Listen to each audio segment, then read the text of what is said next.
voudrais commencer par féliciter les organisateurs de cette activité et féliciter Samba et Camara. Ils comprendront pourquoi je parle comme ça, pour la qualité de leur intervention. Merci. Je crois que, à mon avis, les fondamentaux ont été posés pour moi. Il va être beaucoup plus facile, à partir de leur intervention, de parler de la prise en charge des valeurs morales dans notre système éducatif. Je pars de l'hypothèse simple que nous n'avons pas une école sénégalaise, nous avons une école au Sénégal. C'est différent. Nous n'avons pas une école sénégalaise, nous avons une école au Sénégal. Parce que l'école dont nous disposons au Sénégal relève d'un héritage colonial. C'est différent de l'école que nous avons connue naguère. En fait, on ne peut pas imaginer une société sans école.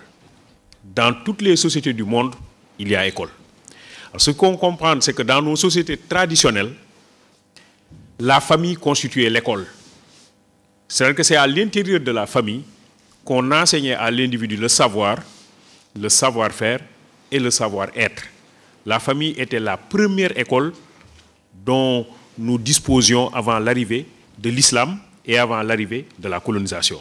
C'est la famille d'abord. Et c'est à l'intérieur de cette famille qu'on formait l'individu. C'est pourquoi la famille, dans les sociétés africaines traditionnelles, la famille n'était pas seulement un espace de reproduction, c'était aussi un espace de production. C'est-à-dire que le papa est cultivateur, mais tous les membres de la famille sont entraînés au métier du cultivateur. Le papa est pêcheur, tous les membres de la famille sont entraînés à ce métier. Donc la famille était un espace de production. Et comme espace de production, on y formait l'individu dans l'exercice d'une profession. Ça se passait comme ça à l'intérieur de la famille. Et la famille n'était pas un espace fermé, c'était un espace plutôt ouvert. C'est-à-dire que tout un village pouvait correspondre à une fraction du clan. C'est ce qui d'ailleurs donne le nom de Kër. Kër Ndiaye-Lo, Kër Massar, Kër Daouda, Kër Madiabel, Kër Dago, etc. Qui signifie que tout le village est un Kër. Tout le village est une seule et unique maison fondée par l'ancêtre fondateur et tous les membres du village sont conscients de leur commune appartenance à un même ancêtre et qu'ils entretiennent des relations de parenté. Voilà pourquoi Evans Pritchard a affirmé dans les Lumières que dans ces types de sociétés, vous êtes parents ou vous êtes ennemis. Vous êtes parents ou vous êtes ennemis. On dit, mais alors, et l'étranger, qu'est-ce qu'on a fait? Il dit, si l'étranger arrive, on l'intègre dans le mécanisme de parenté à travers un dispositif de correspondance dont parle Gastelou. C'est ce qui fait, par exemple, que les Sissoko sont les Gueye. Vous connaissez peut-être ça. Les Koulibaly sont les Fall. Les Ndiaye sont quoi? Diata, hein? Diara. Voilà, il y a des mécanismes de correspondance. Voilà, donc parce qu'il faut insérer l'individu dans le réseau de parenté, il faut insérer l'individu dans le réseau de parenté à plaisanterie. Alors parce qu'on ne voulait pas que l'individu soit un étranger, on voulait toujours qu'il soit intégré dans la parenté. Et donc, ces sociétés étaient d'abord des écoles, des milieux dans lesquels on formait l'individu au savoir, on l'initiait au savoir, on l'initiait au savoir-faire, mais on l'initiait aussi au savoir-être, des compétences de vie. Des compétences de vie, on lui inculquait un certain nombre de valeurs morales. Regardez, moi, ce que j'appelle l'épisode du ndap. Le ndap, le bol. On mangeait autour du bol. C'était un moment d'éducation, le fait de manger autour du bol, n'est-ce pas, Samba et Camara? Le fait de manger autour du bol. Tout le monde était assis autour du bol et on s'intéressait d'abord et avant tout à la façon de s'asseoir de l'enfant. Il doit s'asseoir de la façon la plus correcte qui soit. Après s'être assis de la façon la plus correcte qui soit, il doit tenir le bol avec la main gauche. Le bol ne doit pas bouger, le bol ne doit pas tanguer. Ce bol, c'est la société que nous partageons. C'est la communauté que nous partageons et chacun doit tenir la société pour que cette société ne soit pas déséquilibrée. Il doit tenir, on lui inculque dès le bas âge le type de réflexe qui consiste à être responsable de la société. Comment je vais être responsable de la société? En tenant le bol avec la main gauche et que le bol ne bouge pas. Et après, je dois manger avec la main droite. Avec la main droite, je mange à ma place et strictement à ma place. Je n'ai pas le droit de manger à la place des autres. je n'ai pas le droit de toucher aux condiments qui sont au milieu du bol. J'ai animé une conférence sur le thème pourquoi les conducteurs sénégalais maintenant ne respectent plus le code de la route. J'ai dit parce qu'on ne mange plus autour du bol. Cet enfant qui a été formé comme ça à manger à sa place, strictement à sa place, qui ne touche pas aux condiments qui sont au milieu et qui ne mange pas à la place de l'autre, quand il grandit et qu'il conduit, on va espérer qu'il va conduire à sa place. Les condiments qui sont au milieu du bol ne sont accessibles qu'aux personnes âgées. Les enfants n'ont pas le droit de toucher aux condiments qui sont au milieu du bol. Vous savez bien qu'en Wolof, quand on dit que vous touchez aux condiments qui sont au milieu du bol, ça veut dire que vous êtes indiscipliné. Vous connaissez la formule. Donc, l'enfant n'a pas le droit de toucher aux condiments qui sont au milieu du bol. Ces condiments ne sont accessibles qu'aux personnes âgées. Alors, ces condiments peuvent être considérés comme le bien public. C'est ce que nous partageons tous, c'est le bien public. Ce bien public n'est accessible qu'aux personnes âgées, c'est-à-dire les dirigeants. Mais aucune personne âgée n'a le droit de prendre ces condiments et de les mettre à sa place. On doit laisser les condiments au milieu du bol. Et les personnes âgées, c'est-à-dire ces dirigeants, ont le devoir de couper une partie de ces condiments et de mettre à la place de chaque enfant, ce qui revient à une redistribution équitable des biens publics. Nul n'a le droit... Oui, nul n'a le droit de s'accaparer. Alors pourquoi j'ai dit ça? Vous voyez, en fait, nous l'avons vécu. Ça, nous l'avons, n'est-ce pas, Sambo, n'est-ce pas, Kamara? Nous avons été éduqués comme ça, mais nous ne nous rendons pas compte de toute cette philosophie qui sous-tend cette façon d'éduquer. Cette morale, cette moralité qui est en dessous de cette façon d'organiser le bol, d'organiser la façon de manger, etc. C'est excessivement important, qui montre que dans nos traditions, il y avait une façon d'éduquer l'individu, de former l'individu à la connaissance, de le former au savoir-être. Et il y avait beaucoup de membres de la famille qui participaient à la formation de l'enfant. Ce n'était pas seulement le papa et la maman, hein. C'était aussi le grand-père qui faisait des contes, qui faisait des blagues aussi avec les enfants, mais qui participait à leur formation, le grand-père. C'était la tante. Qui jouait aussi un rôle important dans l'éducation, dans la formation de l'individu. Aujourd'hui, de plus en plus, on parle de tante communautaire parce qu'il n'y a plus de tante familiale.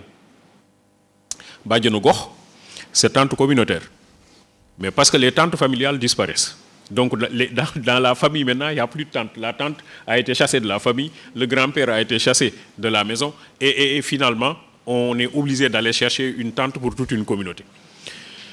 Donc, voilà qui fait, donc je veux dire que dans nos traditions, il y avait une façon d'organiser tout ça. Et lorsque l'islam est arrivé, les premiers daras que nous avions étaient d'abord et avant tout des daras communautaires. C'est-à-dire donc des daras à l'intérieur du village, à l'intérieur de la communauté, à l'intérieur de la localité. C'est plus tard qu'on a vu des daras itinérants. Le dara itinérant, c'est quand le maître se déplace avec les enfants. Et le plus souvent, il quitte le village pour venir à Dakar. À partir de ce moment-là, certains problèmes peuvent se poser. Mais au départ, les daras étaient des daras communautaires, ça se faisait à l'intérieur de la communauté, et on ne pouvait pas dire que dara était école. Dara, c'était plus profond qu'école. C'est-à-dire qu'au niveau du dara, non seulement on apprenait des connaissances, c'est plus profond, hein? On apprenait des connaissances, on formait une conduite, mais on initiait l'individu à l'exercice d'un métier. Ah oui, le maître coranique pouvait disposer d'un champ, nous on connaît les champs du mercredi certainement, pouvait disposer d'un champ, et les jeunes apprenants étaient préparés à l'exercice de ce métier en passant par le dara, parce qu'il y a des jours qui étaient consacrés à l'exercice de métier, à la formation professionnelle et à la pratique professionnelle. C'était à peu près ce que l'on appelle aujourd'hui la formation duale, hein, formation école-entreprise. Ça, c'était connu depuis longtemps. Aujourd'hui, dans nos écoles, on parle de classe multigrade et ça pose beaucoup de problèmes à nos enseignants. C'est-à-dire qu'un enseignant peut avoir une même classe dans laquelle il y a des niveaux CE, CP, CE1, plusieurs niveaux dans une même classe. Et les enseignants ont beaucoup de difficultés pour faire ça. Mais ce qu'il faut savoir, c'est que le maître coranique, lui, il a une classe multigrade. Plurigrade même. Le maître coranique. Je ne sais pas si vous voyez à peu près. Le maître coranique, vous avez un grand commençant, quelqu'un qui est un finissant, quelqu'un qui a un niveau intermédiaire, et ça se gère. Alors je crois qu'il va falloir aussi aller humblement apprendre de la technique pédagogique de ce maître coranique. Des fois, nous ne sommes pas humbles, nous pensons que tout ce que nous devons apprendre doit nous venir de l'Occident. Voilà la situation. Après, nous avons eu des facteurs de mutation. Il me semble que parmi ces facteurs de mutation, il y a eu l'esclavage. En fait, l'esclavage a introduit chez nous au moins certaines choses. Le miroir. Le miroir change le rapport que l'individu entretient avec lui-même et entretient avec les autres. Le miroir. À partir de... Parce qu'on le sait, hein, c'est l'esclavagiste qui venait ici avec des miroirs. Et à partir de ce moment-là, nous avons commencé à mettre plus l'accent sur le corps que sur l'âme. C'est ça aussi un des problèmes du miroir. Plus l'accent sur le corps que sur l'âme. Et après, l'esclavagiste a introduit des pacotilles. Nous a inclinés vers la distraction et les diversions. L'exemple le plus simple aujourd'hui, c'est TikTok. TikTok a été mis en place par les Chinois. Vous avez une start-up, vous avez une entreprise qui démarre. Vous avez 2 minutes pour présenter cette entreprise au monde entier. 2 minutes, TikTok, 2 minutes pour présenter votre entreprise au monde entier. Voilà comment les Chinois utilisent TikTok. C'est pour présenter une entreprise au monde. Et TikTok nous a été filé. Est-ce que nous l'utilisons pour créer des entreprises et les présenter au monde entier? Ou bien est-ce que TikTok a fini par installer chez nous une sorte de démence et de folie collective? En fait, c'est de ça qu'il s'agit, la distraction et la diversion que l'esclavage, d'une certaine manière, a introduit chez nous. Et nous avons la colonisation. J'ai parlé tout à l'heure d'une école coloniale, une école qui a été mise en place par le colonisateur. Alors, regardez, Makuta Mboukou le dit dans ses réflexions. Makuta Mboukou considère que le français, parce que tout le monde sait que la colonisation française est différente de la colonisation anglaise. Le français, son combat le plus acharné, c'est de faire en sorte que les indigènes, donc les colonisés, se départissent de leur culture et de leur morale. C'est ça le français. Je dois développer un complexe d'infériorité chez les colonisés, qui doivent dire que je suis inférieur aux Blancs. Moi, quand j'ai été à l'école élémentaire, peut-être que le professeur Sambo aussi a appris cette chanson. C'était quoi? Saint-Georges, guidez-nous sur la route claire et belle. Saint-Georges, rendez-nous fervents croyants en toi. Nous sommes conquis et nous voici joyeux. Oui, c'était une chanson et on a appris ça. Nous sommes conquis et nous voici joyeux. C'est l'idée que, en fait, sans le blanc, ce serait un problème chez nous parce que nous n'aurons pas acquis. Il a développé un complexe d'infériorité. Et donc, que fait le colonisateur? Il installe l'école loin des communautés. Les premières écoles coloniales étaient toujours installées loin des villages. Et les enfants devaient marcher des kilomètres et des kilomètres, des heures et des heures pour aller à l'école. Parce que le colonisateur avait compris que s'il met l'école au centre du village, les gens seraient encore en contact avec leurs prochains. Et donc, ça va être difficile de les assimiler. Je ne sais pas ce que je veux dire. Il faut que l'école soit éloignée. Seigneur, je suis très fatigué. Je suis né fatigué. Et j'ai marché depuis le champ du coq. Et le morne est bien haut qui mène à leur école. Faites, je vous en prie, que je n'y aille plus. Je veux marcher dans les ravines fraîches. Je veux me promener. Je veux prendre ma sieste au pied des lourds manguiers. Je veux me réveiller lorsque là-bas mugit la sirène des Blancs et que l'usine verse sur la campagne son lourd équipage nègre. C'est Guy Tyrolien qui parle comme ça dans Bal d'Or à travers ce poème que l'on appelle « Prière d'un petit enfant nègre ». C'est un enfant nègre qui se lève le matin et qui fait sa prière et qui dit « Seigneur, je suis très fatigué, je suis né fatigué. Et j'ai marché depuis le champ du coq. Et le morne, la montagne est bien haute qui mène à leur école. Faites, je vous en prie, que je n'y aille plus. Je ne veux plus aller à l'école. Parce que c'est une école française dans laquelle on m'éloigne d'abord, on m'éloigne de mon village sur le plan géographique, éloignement géographique, mais on m'éloigne de mon village aussi sur le plan moral. On me transforme, on veut faire de moi un autre type d'individu. Et aujourd'hui, le français n'est plus là, mais il est là.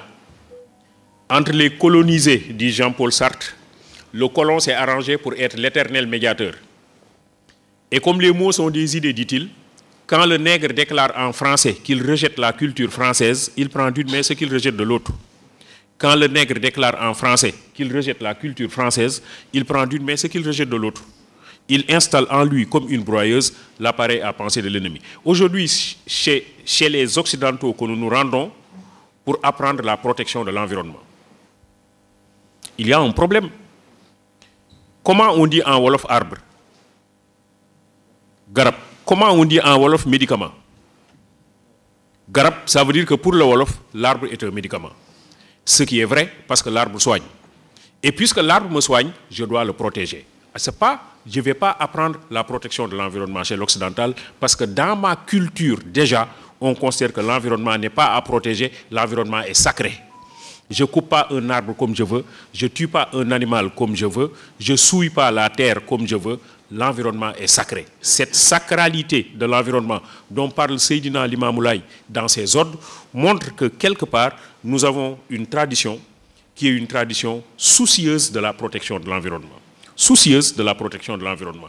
Et le négro-africain, traditionnellement, est quelqu'un qui a toujours entretenu des relations horizontales avec les éléments de l'environnement, pas des relations verticales. Ce n'est pas quelqu'un qui regarde avec condescendance l'environnement. Au contraire, c'est quelqu'un qui entretient même, dans certains cas, des relations de parenté avec des animaux ou avec des arbres. Par exemple, les cènes sont apparentés aux lièvres. Je ne sais pas si vous avez entendu parler de ça. On dit le cène. Oui, le totémisme. Le totémisme. Alors tout cela montre que quelque part, on est apparenté aux animaux, on est apparenté aux forces de l'environnement. Ces forces vitales dont parle le révérend père Placide Tampels dans la philosophie bantou, cela montre quelque part que le négro-africain est quelqu'un qui a toujours entretenu des relations de respect avec l'environnement de façon générale. Alors aujourd'hui, nous nous sommes installés dans une dynamique de mondialisation. Cette civilisation universelle dont parle Senghor. Cette mondialisation nous a installés dans ce que Marshall McLuhan appelle un monde qui se présente comme un village planétaire. Mais Marshall McLuhan dit, dans ce village, nous avons des sociétés au centre et nous avons des sociétés à la périphérie. Samir Amin a écrit le centre et la périphérie. Les sociétés au centre, c'est les sociétés qui sont économiquement fortes.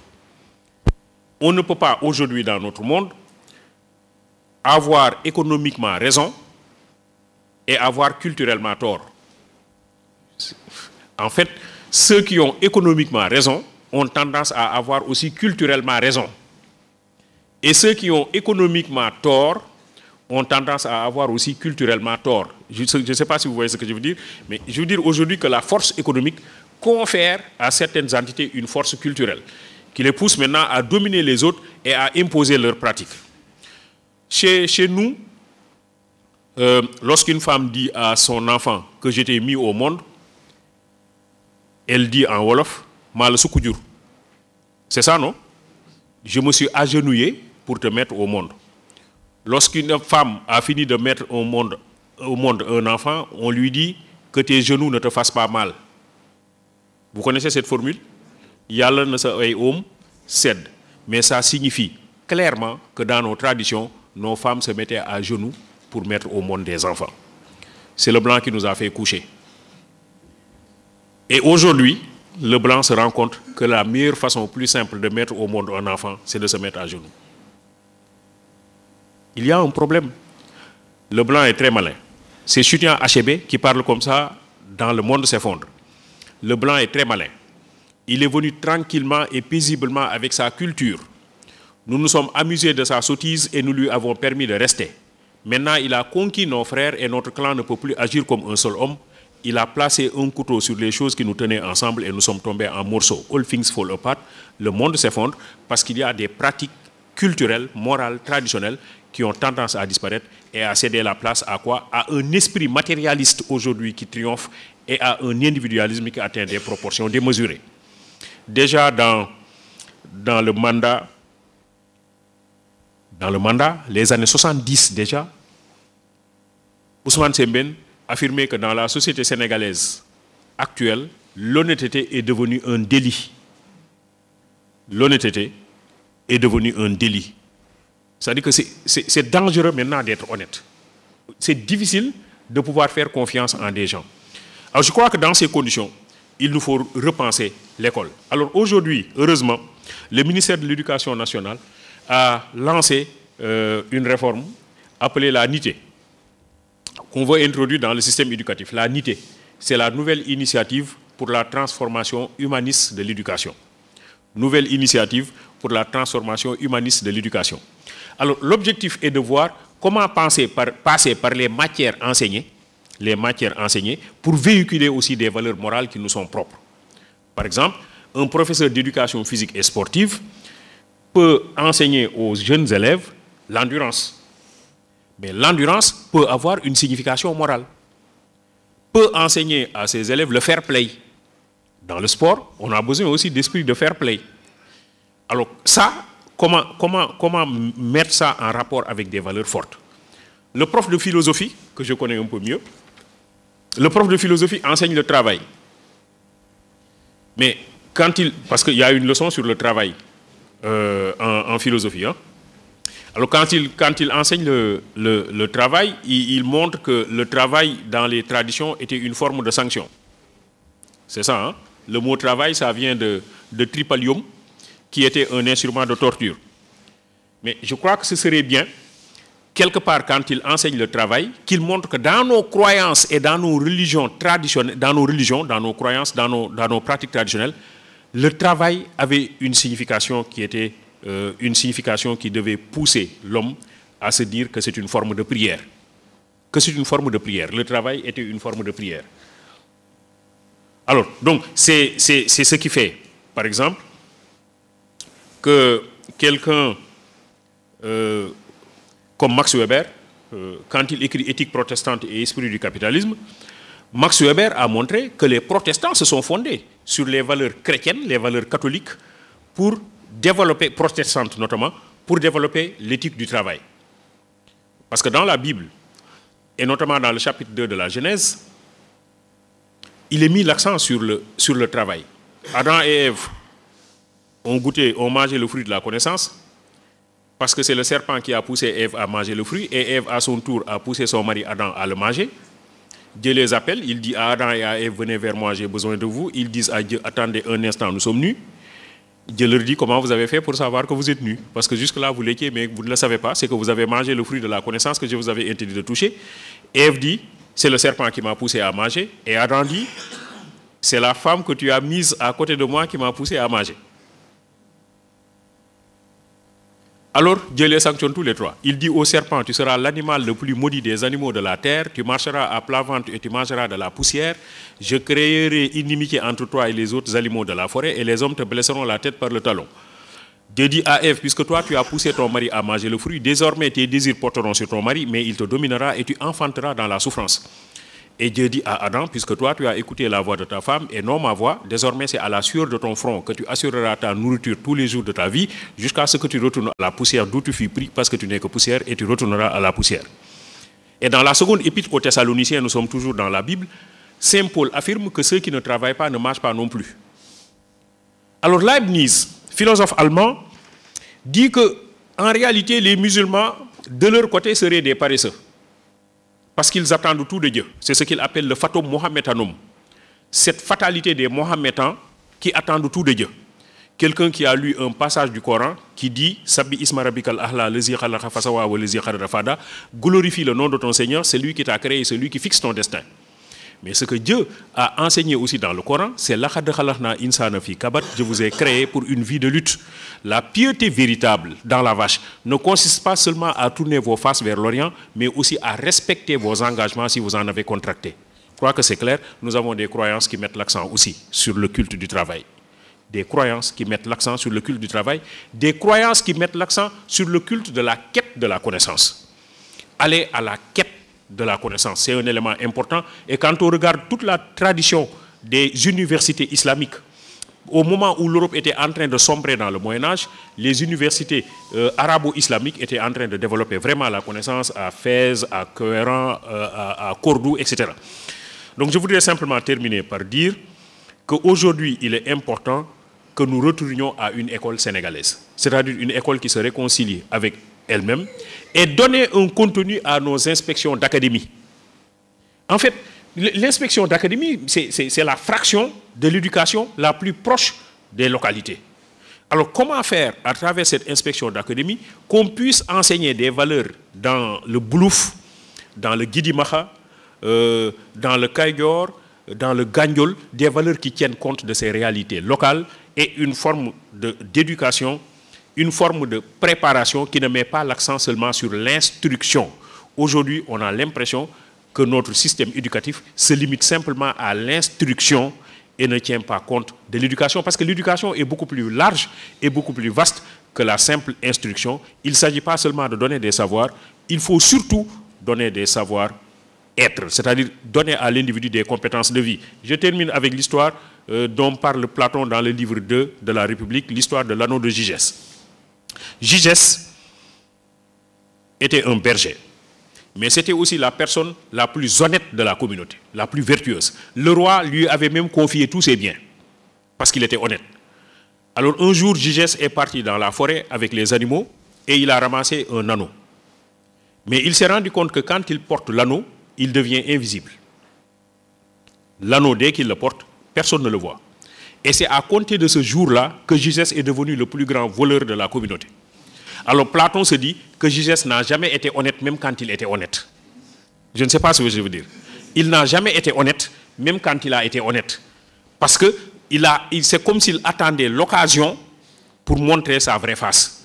Alors il s'agit par l'éducation de faire en sorte que nous soyons vraiment honnêtes, parce que nous sommes en rapport, nous sommes en phase, nous sommes en connexion avec nos valeurs, avec nos traditions, avec nos usages, mais aussi et surtout avec nos croyances. Je vous remercie de votre attention.